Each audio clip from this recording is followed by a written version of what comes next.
209. Let's get to the first film that I'm going to be discussing, which is all about artificial intelligence in film. So, mostly dealing with robots and things like that. I figured this would be sort of an interesting, unexpected topic to cover because AI is starting to take more of a place in our society, unfortunately, as every day goes by. And I feel like I notice it more and more. Movies have been, in one way or the other, telling that kind of story for decades.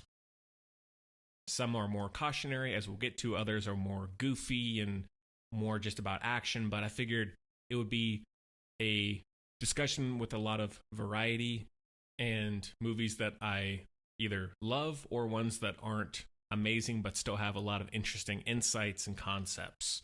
So hopefully it's appealing to you. But let's get into I, Robot from 2004, directed by Alex Proyas, stars Will Smith, Bridget Monahan, Bruce Greenwood, Alan Tudyk, Shia LaBeouf, James Cromwell, a few others. And the synopsis is, in 2035, a technophobic cop investigates a crime that may have been perpetrated by a robot, which leads to a larger threat to humanity. So this is one, when I was a kid, I was, I think, 10 when this one came out. I thought this was one of the coolest movies ever. Kicking things off, though, this was, I'd say, around the peak of Will Smith's career, where he was just killing it left and right. And I mean, really, the 2000s was peak Will Smith. Alex Proyas had also done already The Crow and Dark City, a very underrated director. I wish he would get back into filmmaking because I think he has a very unique vision, but he's not very prolific. I think his last movie was Gods of Egypt, which is unfortunate. I wanted to start off with this one, and if there are any others that you want to see covered in one way or the other, please let me know in any of the contact information in the show notes. With AI, as I was talking about at first, I feel like even in the last 6 months or so, but especially at least the last year, it seems like every day I'm waking up and I'm seeing AI used or mentioned in some other form of, whether it's business, design, like art design, software, marketing, whatever. And this film only taking place in 2035, that's almost 10 years away. That's pretty crazy. But I've seen it countless times over the years, too many to count. I think Will Smith is fantastic in this, and he brings a lot more depth to the character than what is on the page. Because, I mean, it's an interesting character, but he really makes it what it is.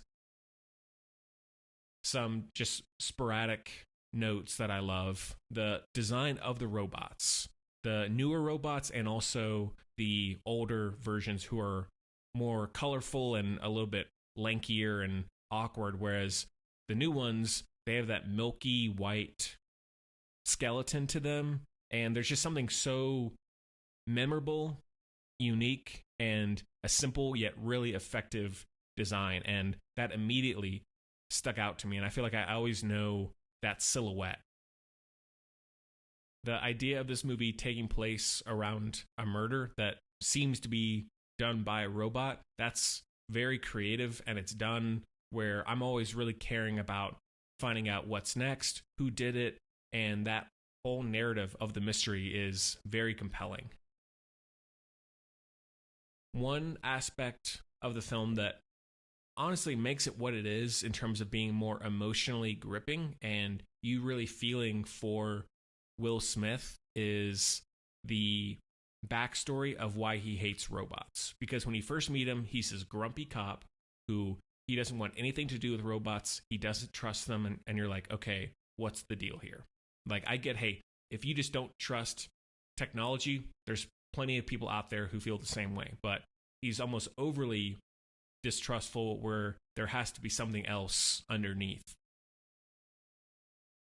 It's largely because of Will Smith's performance in that one scene where he's telling the story to the female doctor about what happened, and just if you need a refresher or if you haven't seen it, he was in a car crash. There was a young girl in the other car, and they both went over the side of a bridge or a highway and crashed into a body of water of some kind, and they're both sinking. Then a robot saw it, jumped in, and saved Will Smith rather than the teenage girl, because he was, quote unquote, the logical choice of who would survive. I'm paraphrasing here, but he basically goes on to say that was someone's baby. The percentage of life that she had to possibly survive should be more than enough to have gone for her first rather than me. He ends off by saying a human being would have known that. And that's so true, because if I jump into, or, if I see a wreck, especially if it's in water or something, I jump in and I see a seemingly healthy adult male, and then I see a early teenage girl trapped in another car, I'm going to go for that girl first in almost every situation, because I would think as a human, the adult has a much better chance of breaking out of that car and swimming to safety on his own than would the girl. Whereas a robot would not think that, unless they had some sort of particular programming. That motivation for him, that trauma, let's call it, there's not really, I can never really think of a, yeah, but it's like immediately I'm thinking, all right, I'm with you. Robots suck. Screw them. I want to follow your path. Let's take him down. So I think that is such an effective part of the film, especially on rewatch, makes it even better. The flashbacks that Alex Proyas injects with you seeing the wreck and Will Smith yelling at the robot to go and save the girl and the robot not listening, it's all very emotionally powerful. Action-wise, movie is good, and there are a few effects, especially the bigger things like explosions and stuff, that don't look amazing at this point, but that doesn't really bother me, having seen it when it first came out and the kind of movie that it is. I do think, though, that the robots still look great. The highway tunnel where Will Smith is driving, like, it's really an iconic sequence, and there's a lot of them in the movie. This huge robot carrier suddenly turns on him, and they all start jumping at his car, and he's going at a super high speed, and then he crashes. One of them survives, fights him for a little bit, but then when the cops show up, the robot runs away, and nobody believes him. The scene when Will Smith is looking for Sonny, the robot, in that line of robots, like a formation, he tricks him by looking like he's going to pull the trigger, like just a little bit, and then you see Sonny dodge the bullet, or dodge what would be the bullet, very quickly, and he's like, all right, I got you. The destruction robot, when Will Smith is at the scientist's house, and the bad guys in the movie had designed or programmed the robot to do the destruction early, so then Will Smith gets trapped in there and has to try and escape while the house is being destroyed. Besides the design, I love the character of Sonny, and Alan Tudyk's performance is fantastic, but everything to do with that character is top notch. I just find it to be so emotionally compelling, relatable, how he is incorporated into the story, and there are those moments of suspense where you think he might be killed, and then he's able to get out of it, or somebody helps him. Not that she's bad. I think one of the only weak links is Bridget Moynahan, if I'm saying that right. The character is just a little flat, and her performance she doesn't do what Will Smith does and really elevating it. She's just kind of there. So while I don't really mind spending time with her, especially since she's usually with either Will Smith or Sonny, it's not that big a deal. But otherwise, very good across the board. And another thing that holds up very well is the humor. Will Smith is very, very funny in this, and really the whole movie has a lot of good, earnest comedy that doesn't feel forced, and it's just very off the cuff, fun humor that I could see these people saying or injecting into these conversations. Everything to do with Sonny's dream, that's so fascinating in how it's presented, and there's the group of robots looking up at this, I guess it's a bridge or something, but all that sketching and alluding to what it might be and them trying to figure it out. And on top of that, how the laws of robotics are incorporated into it, and the scientists' holograms, recordings, presenting how, no, a robot couldn't do this, or maybe he could, and Will Smith trying to crack that and convince others of whatever the current topic may be. And I haven't really seen many other films that actually do that as forefront as this one does.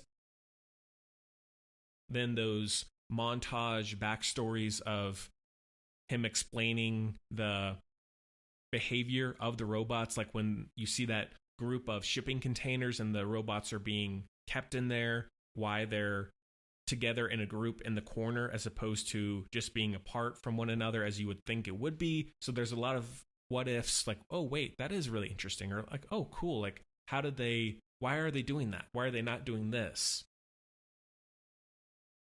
Also, Shia LaBeouf, this was really, I guess, around the time he was in Holes, and then he would go on to be in Transformers and Indiana Jones. I don't really mind him in this most of the time. Maybe it's a little too at 11 out of 10. He's just always yelling and cursing, but I think there's humor there. Everything with Will Smith's mom, them having this very fun relationship, her somehow by coincidence, quote unquote, winning the lottery or whatever and getting the robot to be in her house as a servant. But of course, that's really because the corporation wants to keep tabs on Will Smith's character. One of the only other issues is the third act does essentially become good versus bad, stop the bad guy, flip the switch kind of thing, which isn't inherently terrible. It's still entertaining, and it doesn't go on too long, and it still looks good, and it's still got some good action and suspense, but it does lose the depth or intrigue that the first two acts have. But the robot uprising in that third act is awesome. And that really, even though it's very blockbuster in nature, theoretically, it's not crazy to see that in some future that could happen if things were done the wrong way or things were ignored when it comes to AI. So in the end, I still really, really like it. Probably more than most do, and I know some of that is nostalgia for when I saw it. I'm also glad actually that it did not get a sequel. I don't know if that was in the works or not or planned, but I'm glad that it is just a self-contained story. They don't feel the need to go back and try and inject some sequel story. I like that it's its own thing, and that's it. So that one is a heavy 4 out of 5.